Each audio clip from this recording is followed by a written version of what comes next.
Jurnal ini kebetulan sudah ada OR-nya sebenarnya. In hospital death was more common among pas. Nah, ini tuh sudah jelas. VTE without VTE 9/28 dengan odds ratio 6,3. Oke, sesuai dengan rumus abal-abal saya. OR-nya 6,3. Nah, kan sudah ketemu OR atau RR.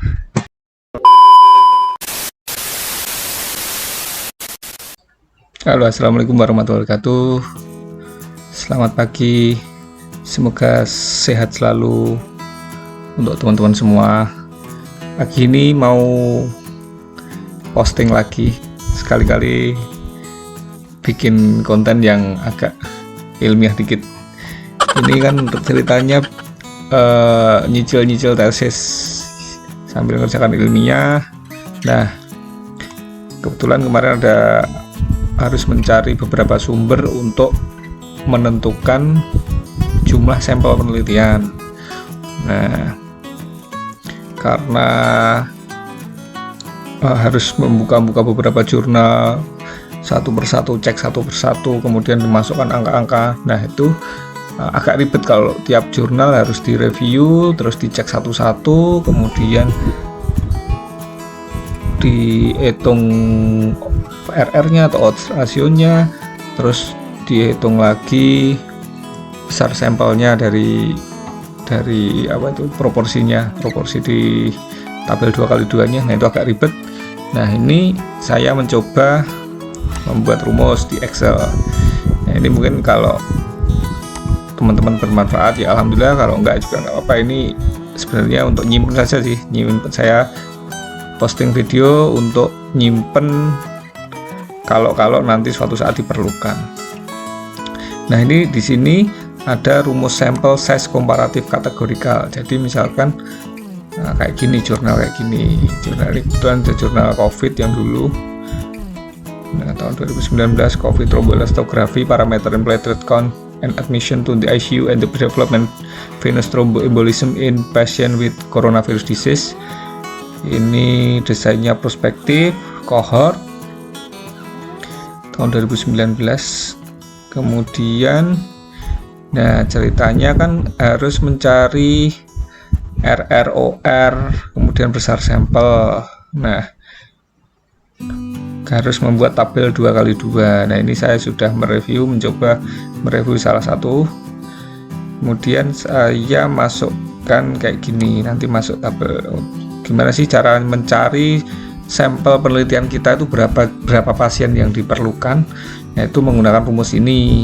Kalau jenis penelitiannya untuk membandingkan komparatif ya, kategorikal. Nah, ini kemudian dari rumus ini diperlukan P1 Z alpha PG kayak gini. Inilah mumet. Nah, daripada mumet-mumet saya bikin rumusnya, ceritanya gitu. Awalnya dari langkah-langkahnya ini. Langkah pertama ini kita tentukan dulu angka yang di pink ini, 4 kolom ini ditentukan 1, 2, 5 ini sebenarnya kosong, ini tadi cuma contoh. Nah, ini kosong gini toh awalnya. Nah, ini kemudian kita cari jurnal sebagai panduan kita mau mencari sampelnya itu berapa, kita cari jurnal sebelumnya sebagai referensi. Nah, ini kita dapatkan ini, saya sudah dapatkan ini. Misalkan ini data pasien VTE dan non VTE, venous thromboelastography, venous thromboembolis sama non VTE. Ini yang dirawat di rumah sakit dan kemudian mengalami kematian berapa, dan pada VTE maupun yang non VTE berapa, yang dirawat berapa, yang mati berapa. Nah, itu yang kita cari kayak gitu sebenarnya awalnya, langkah awalnya gitu. Nah, ini kita masukkan pasien VTE yang meninggal ada 9 dari berapa, dari 12, N-nya kan 12, yang meninggal 9, berarti kita masukkan ke tadi yang terpapar, yang VTE ya, ini dianggapnya VTE karena positif. VTE yang meninggal 9 positif, disease positifnya saya anggapnya meninggalnya 9, yang tidak meninggal berarti 3 karena total pasien 12. Nah, sementara yang non VTE yang tidak terpapar VTE itu tadi di rumah sakit ada berapa ini? 9 dari 28. Ini 28, ininya 9. Berarti kita masukkan lagi yang tidak VTE berarti ada 9, yang karena jumlahnya 28 berarti ini 19. 28. Nah, ini tergantung penelitian teman-teman ya. Misalkan ini kan kebetulan saya VT hiperkoagulabel dan non hiperkoagulabel, kemudian meninggal dan tidak meninggal. Bebas sih ini mau apa, sesuai dengan penelitiannya. Nah, setelah ketemu ini, setelah masuk angka ini, nanti otomatis jedul angka ini. Nah, ini jika RR itu arahnya baris itu ke kanan ya. Jika RR kita mencari relatif resiko relatif, nanti ketemunya RR-nya 2,3. Tapi jika kita OR-nya 6,3, menghitung odds ratio. Nah, di jurnal ini kebetulan sudah ada OR-nya sebenarnya. In hospital death was more common among Nah, ini sudah jelas. VTE without VTE 9/28 dengan odds ratio 6,3. Oke, sesuai dengan rumus abal-abal saya. OR-nya 6,3. Nah, kan sudah ketemu ORR. Lalu tergantung penelitian kita lagi. Kalau penelitian kita bersifat cohort prospektif, nanti ke arahnya cohort prospektif ya carinya sih RR. Tapi kalau cross seksional itu biasanya butuhnya OR. Nah, kalau kita RR ya carinya ini. Kita RR pasien ini kan segini 2,3. Nah, ini kemudian R-nya udah ketemu, kemudian kita P-nya sudah ketemu sih, PQR ini udah ketemu, tinggal kita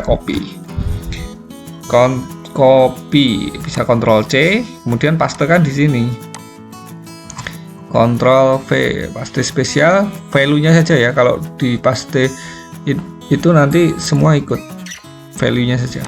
Ini kan rumus ini, kalau di copy paste nanti jadinya rumus yang ke copy. Jangan rumusnya tapi value-nya. Oke, value-nya sudah PQR ini, kemudian otomatis ini diisi juga. Sebelum langkah 2, langkah 3. Sebelum kita copy ini tadi ya, kita delete dulu dah. Nah, ini langkah 3. Langkah 3 menentukan Z alpha dan Z beta. Kan ini rumusnya ini ada Z alpha di sini dan Z beta. Nah, kalau PQ-nya sudah ketemu semua, ini nanti dari sini Z alpha Z betanya belum ketemu. Lah, Z alpha itu apa? Kesalahan tipe alpha itu kesalahan tipe 1 ditetapkan biasanya ini peneliti menetapkan 5%. Nah, standarnya ditulis dalam kurva 0 1,6. Masukkan 1,6. Z beta kesalahan tipe 2 ditetapkan oleh peneliti juga. Bisa 10% atau 20%. Kalau nanti dicek di kurva standar hasilnya 1,28 atau 0,84. Mau pakai yang mana terserah, itu terus ditetapkan oleh peneliti. Oke, kemudian setelah dimasukkan, misalkan pakai yang 10 per Z alfanya 1,96, Z betanya 1,28, ini tinggal dimasukkan. Setelah dimasukkan,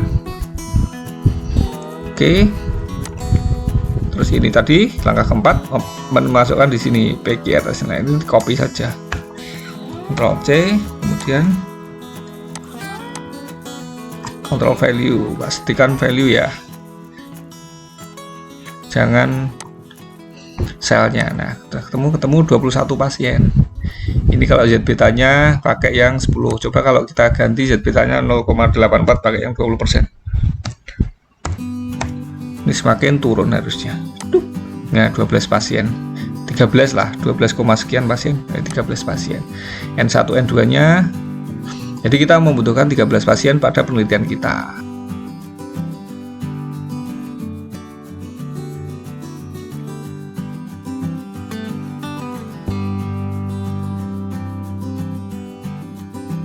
Gitu kira-kira. Oke. Begitu ceritanya rumus ini, jangan lupa klik like and subscribe. Oh ya, nanti rumus ini saya taruh di link deskripsi. Kalau mau download, mau dipakai silahkan, gratis. Oke, bye bye. Wassalamualaikum warahmatullahi wabarakatuh.